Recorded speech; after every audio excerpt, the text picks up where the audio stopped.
Welcome to Through the Bible in a Year with Pastor John. We invite you to join us at 1 Oakleigh Avenue in North Providence, Rhode Island. This podcast is presented to you by The Way Ministries, supported by listeners like you. For donations, live videos, podcasts, and more, please visit www.thewayministriesri.org. Thank you and have a great day.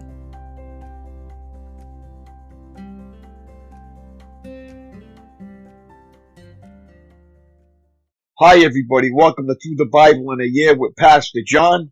So glad you could join me today to get a portion of God's Word. Today we're going to begin in day 120, April 29th, 2 Chronicles 29 to 32. Reform under Hezekiah. Overview. Ahaz's son, Hezekiah, inherits a nation that is spiritually cold, militarily weak, and politically disorganized, and brutal Assyrian forces threaten Judah's very existence. What should Hezekiah do first? Reorganize the place or rearm his troops? Wisely, he chooses to reestablish the worship of God as the nation's top priority. In the first month of his administration, Hezekiah reopens and repairs the house of the Lord, restores observance of the Passover, and declares war on idol worship and pagan practices. When the Assyrians come, Hezekiah handles the danger as he has handled so many decisions before. On his knees, God answers Hezekiah's prayer and honors his faith by bringing Assyria to defeat without a single Israelite soldier being lost in battle. Chapter 29, Hezekiah's rapid reforms. Correction. Chapters 30 to 31, Hezekiah's Passover preparations. Celebration. Chapter 32, Hezekiah's divine deliverance. Confrontation. Insight. A multi-purpose policy. 2 Chronicles 30, 2 to 5. Dan was located at the northern tip of the northern kingdom of Israel, which had fallen to Assyria by this time. Chapter 30, verse 5. Not all of its inhabitants had been deported, so Hezekiah sent messengers throughout the entire land of Israel and Judah, inviting all of the people to attend. Hezekiah's decision to delay the celebration of the Passover 1 month not only provided time for the priest to be consecrated, but also gave people from distant regions time to travel to Jerusalem. Insight. The day the people led the priests in worship. 2 Chronicles 30:15. In the days of Ahaz, the priests had done nothing to oppose the godless activities of the king. 2 Kings 16:10-16. Now the zeal of the people in returning to the worship of the Lord and the observance of the Passover shamed the priests into action. 2 Chronicles 30, verse 15. They too sanctified themselves and brought burnt offerings to the temple. 2 Chronicles chapter 29. Hezekiah rules in Judah. Hezekiah was 25 years old when he became the king of Judah, and he reigned in Jerusalem 29 years. His mother was Abijah, the daughter of Zechariah. He did what was pleasing in the Lord's sight, just as his ancestor David had done. Hezekiah reopens the temple. In the very first month of the first year of his reign, Hezekiah reopened the doors of the temple of the Lord and repaired them. He summoned the priests and Levites to meet him at the courtyard east of the temple. He said to them, "Listen to me, you Levites. Purify yourselves and purify the temple of the Lord, the God of your ancestors. Remove all the defiled things from the sanctuary. Our ancestors were unfaithful and did what was evil in the sight of the Lord our God. They abandoned the Lord in his dwelling place. They turned their backs on him. They also shut the doors to the temple's entry room, and they snuffed out the lamps. They stopped burning incense and presenting burnt offerings at the sanctuary of the God of Israel. That is why the Lord's anger has fallen upon Judah and Jerusalem. He has made them an object of dread, horror, and ridicule, as you can see with your own eyes. Because of this, our fathers have been killed in battle, and our sons and daughters and wives have been captured. But now I will make a covenant with the Lord, the God of Israel, so that his fierce anger will turn away from us. My sons, do not neglect your duties any longer. The Lord has chosen you to stand in his presence, to minister to him, and to lead the people in worship and present offerings to him. Then these Levites got right to work. From the clan of Kohath, Mahath, son of Amasai, and Joel, son of Azariah. From the clan of Merari, Kish, son of Abdi, and Azariah, son of Jehalelel. From the clan of Gershon, Joah, son of Zimmah, and Eden, son of Joah. From the family of Elizaphan, Shimri, and Jael. From the family of Asaph, Zechariah, and Mattaniah. From the family of Heman, Jahiel, and Shimei. From the family of Jeduthun, Shemaiah, and Uzziel. These men called together their fellow Levites, and they all purified themselves. Then they began to cleanse the temple of the Lord, just as the king had commanded. They were careful to follow all the Lord's instructions in their work. The priests went into the sanctuary of the temple of the Lord to cleanse it, and they took out to the temple courtyard all the defiled things they found. From there, the Levites carted it all out to the Kidron Valley. They began the work in early spring on the first day of the new year, and in 8 days they had reached the entry room of the Lord's temple. Then they purified the temple of the Lord itself, which took another 8 days. So the entire task was completed in 16 days. The temple rededication. Then the Levites went to King Hezekiah and gave him this report.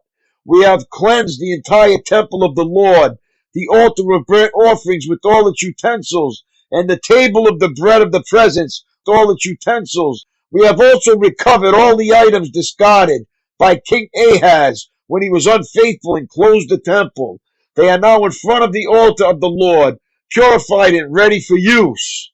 Early the next morning, King Hezekiah gathered the city officials and went to the temple of the Lord. They brought 7 bulls, 7 rams, and 7 male lambs as a burnt offering, together with 7 male goats as a sin offering for the kingdom, for the temple, and for Judah. The king commanded the priests who were descendants of Aaron to sacrifice the animals on the altar of the Lord. So they killed the bulls, and the priests took the blood and sprinkled it on the altar. Next, they killed the rams and sprinkled their blood on the altar. And finally, they did the same with the male lambs. The male goats for the sin offering were then brought before the king and the assembly of people who laid their hands on them. The priest then killed the goats as a sin offering and sprinkled their blood on the altar to make atonement for the sins of all Israel. The king had specifically commanded that this burnt offering and sin offering should be made for all Israel. King Hezekiah then stationed the Levites at the temple of the Lord with cymbals, lyres, and harps. He obeyed all the commands that the Lord had given to King David through Gad, the king's seer, and the prophet Nathan. The Levites then took their positions around the temple with the instruments of David, and the priests took their positions with the trumpets. Then Hezekiah ordered that the burnt offering be placed on the altar. As the burnt offering was presented, songs of praise to the Lord were begun, accompanied by the trumpets and other instruments of David, the former king of Israel. The entire assembly worshiped the Lord as the singers sang and the trumpets blew until all the burnt offerings were finished. Then the king and everyone with him bowed down in worship. King Hezekiah and the officials ordered the Levites to praise the Lord with the psalms written by David and by Asaph the seer. So they offered joyous praise and bowed down in worship. Then Hezekiah declared, "Now that you have consecrated yourselves to the Lord, bring your sacrifices and thanksgiving offerings to the temple of the Lord." So the people brought their sacrifices and thanksgiving offerings, and all whose hearts were willing brought burnt offerings too. The people brought to the Lord 70 bulls, 100 rams, and 200 male lambs for burnt offerings. They also brought 600 cattle and 3,000 sheep and goats as sacred offerings. But there were too few priests to prepare all the burnt offerings, so their relatives, the Levites, helped them until the work was finished and more priests had been purified. For the Levites had been more conscientious about purifying themselves than the priests had been. There was an abundance of burnt offerings along with the usual liquid offerings, and a great deal of fat from the many peace offerings. So the temple of the Lord was restored to service, and Hezekiah and all the people rejoiced because of what God had done for the people, for everything had been accomplished so quickly. 2 Chronicles chapter 30. Preparations for Passover. King Hezekiah now sent word to all Israel and Judah, and he wrote letters of invitation to the people of Ephraim and Manasseh. He asked everyone to come to the temple of the Lord at Jerusalem to celebrate the Passover of the Lord, the God of Israel.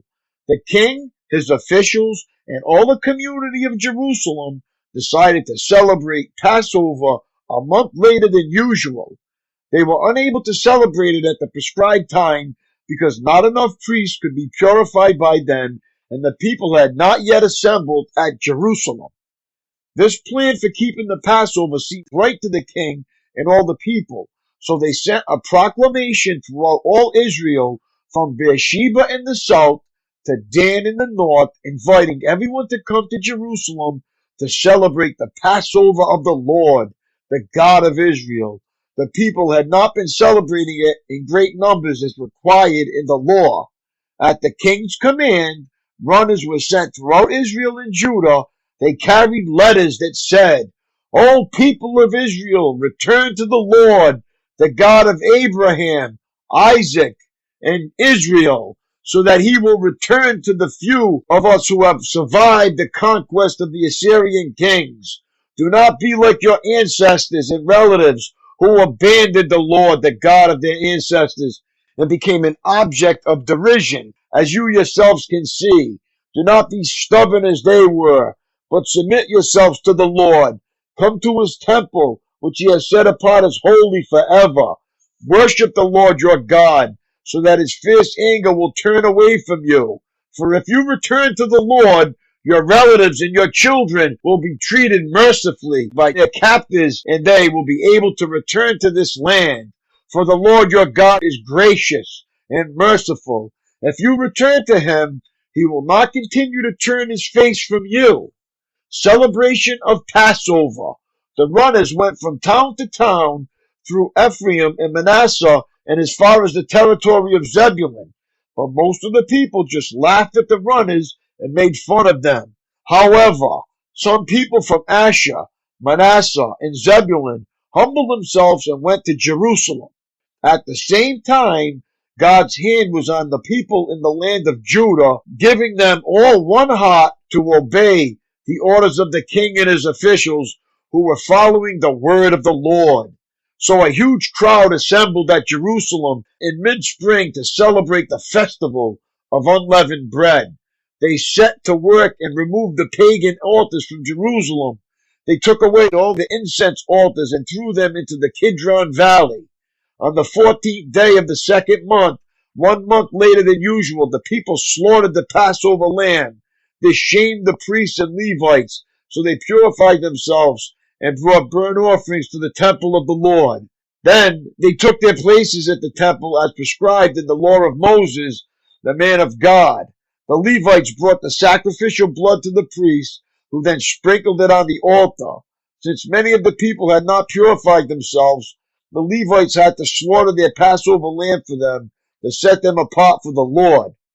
Most of those who came from Ephraim, Manasseh, Issachar, and Zebulun had not purified themselves, but King Hezekiah prayed for them, and they were allowed to eat the Passover meal anyway, even though this was contrary to the requirements of the law.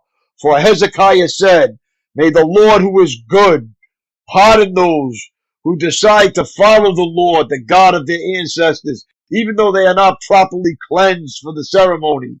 And the Lord listened to Hezekiah's prayer and healed the people. So the people of Israel who were present in Jerusalem joyously celebrated the festival of unleavened bread for 7 days. Each day the Levites and priests sang to the Lord, accompanied by loud instruments. Hezekiah encouraged all the Levites regarding the skill they displayed as they served the Lord. The celebration continued for 7 days. Peace offerings were sacrificed, and the people gave thanks to the Lord, the God of their ancestors.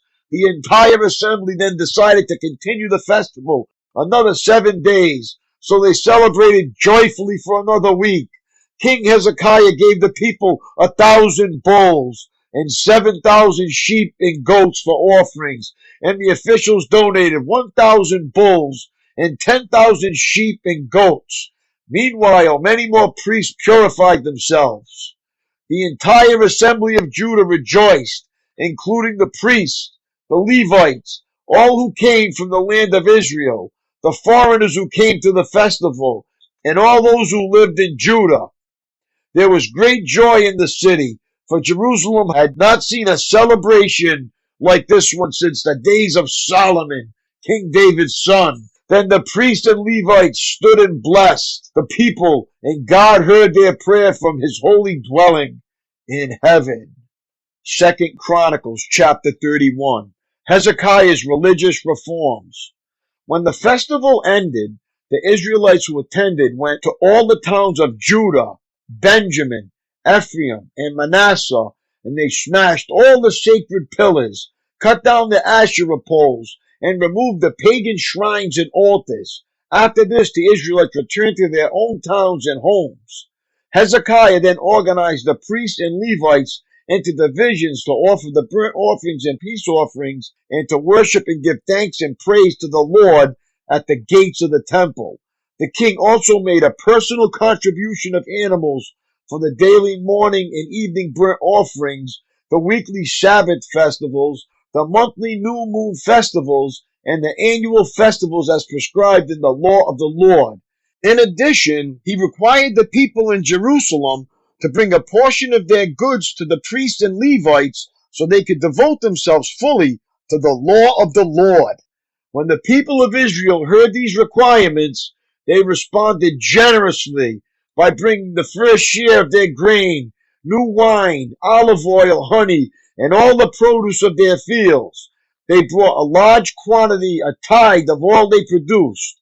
The people who had moved to Judah from Israel and the people of Judah themselves brought in the tithes of their cattle, sheep, and goats, and a tithe of the things that had been dedicated to the Lord their God, and they piled them up in great heaps.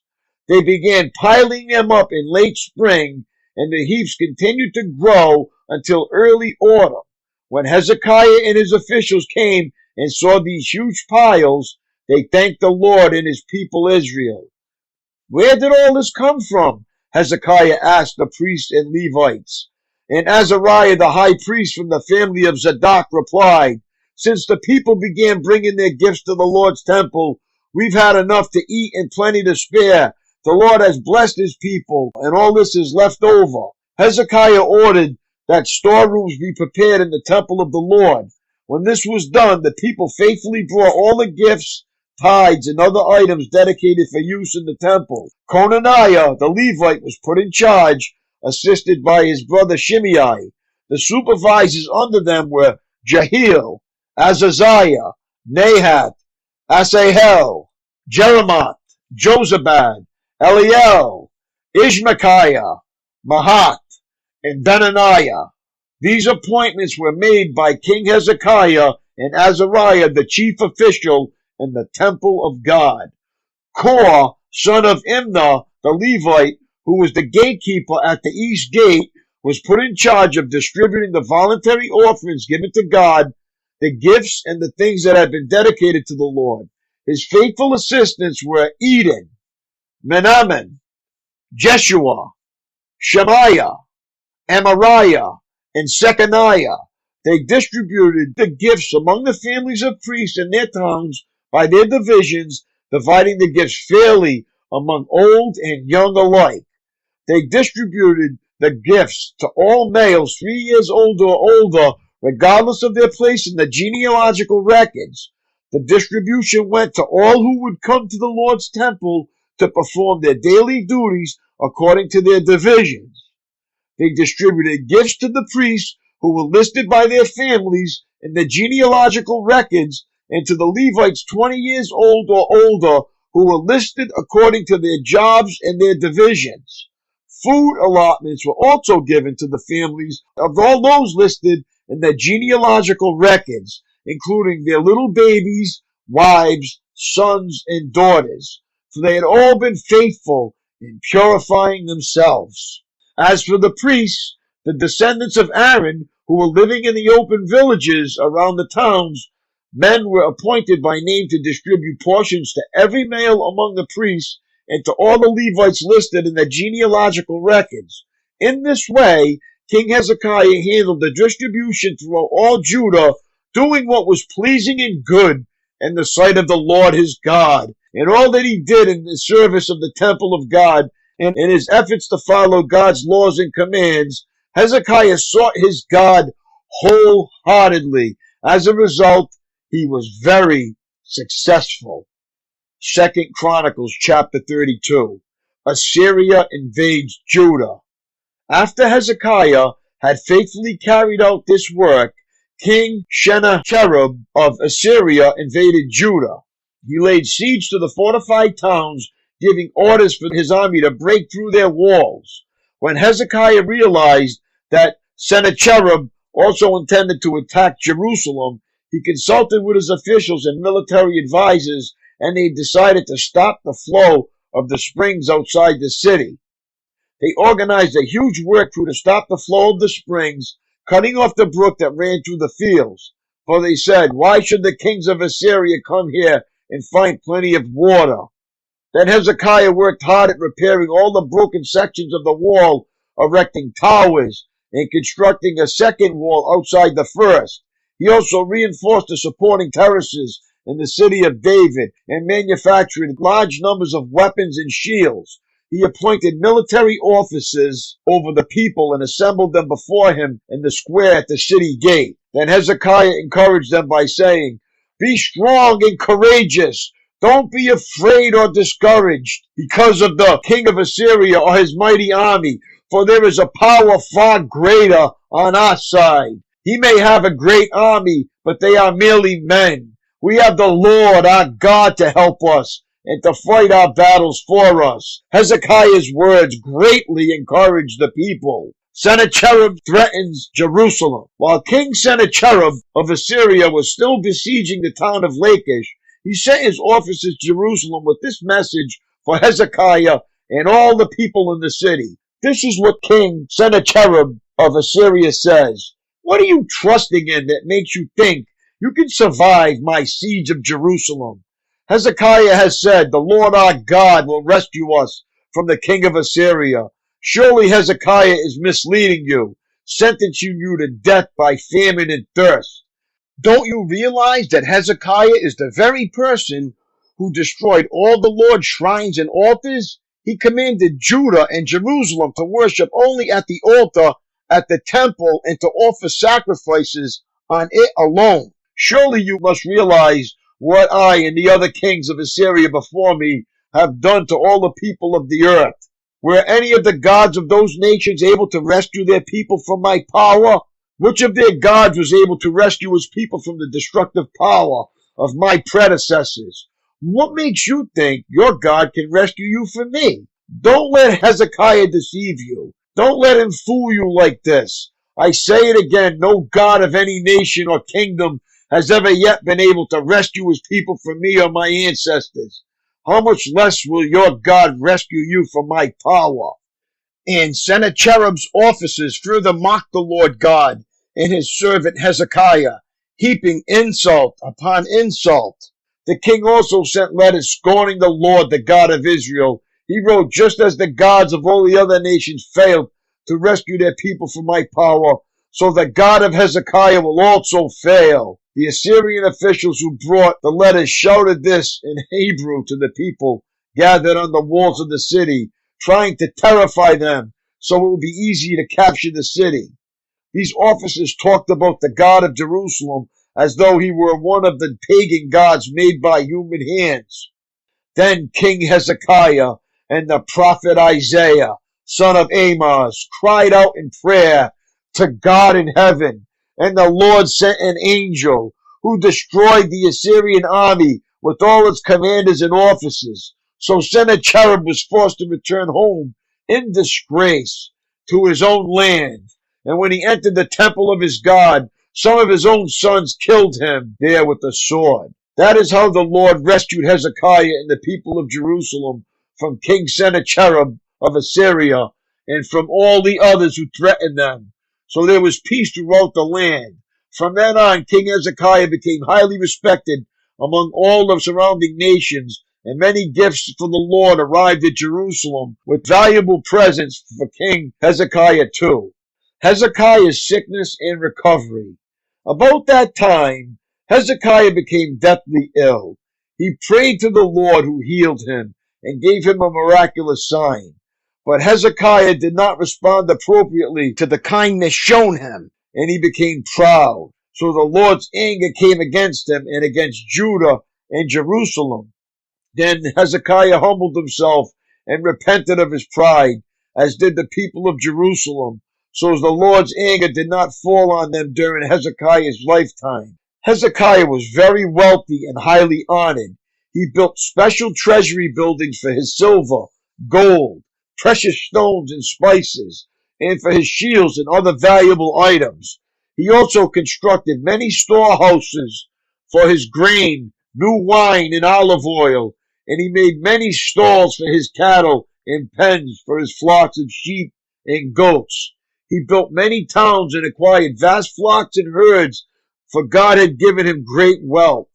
He blocked up the upper spring of Gihon and brought the water down through the tunnel to the west side of the city of David, and so he succeeded in everything he did. However, when ambassadors arrived from Babylon to ask about the remarkable events that had taken place in the land, God withdrew from Hezekiah in order to test him and to see what was really in his heart. Summary of Hezekiah's reign. The rest of the events in Hezekiah's reign and his acts of devotion are recorded in the vision of the prophet Isaiah, son of Amos, which is included in the book of the kings of Judah and Israel. When Hezekiah died, he was buried in the upper area of the royal cemetery, and all Judah and Jerusalem honored him at his death, and his son Manasseh became the next king. My daily walk. Some of the kings in 2 Chronicles are described in as few as 9 verses. Jotham, chapter 27, verses 1 to 9. Others command as much as 4 chapters. Jehoshaphat, 17 to 20. And Hezekiah, 29 to 32. Can you suggest a reason for this uneven treatment and selective emphasis on Judah's kings? God's word is not blind to the failures of his children, but neither is it stingy in its praise of those who lived out their faith day by day. Do you need a godly model to encourage you in your walk with God? Then look no further than such heroes of the faith as Solomon, Asa, Jehoshaphat, Joash, or Hezekiah. None was perfect, but the dominant theme in each of their lives was faithfulness. Walking by faith is not an impossible assignment. In God's strength, it can be done, as some of these kings prove. Complete this sentence. The hero of the faith from 2 Chronicles I most admire is blank because blank. Faith is the tendril by which the soul clings to God. That's all for today, my friends. It was great reading along with you. Keep up the good work, and God bless you. Have a great day, and I will see you tomorrow. Lord willing. Peace.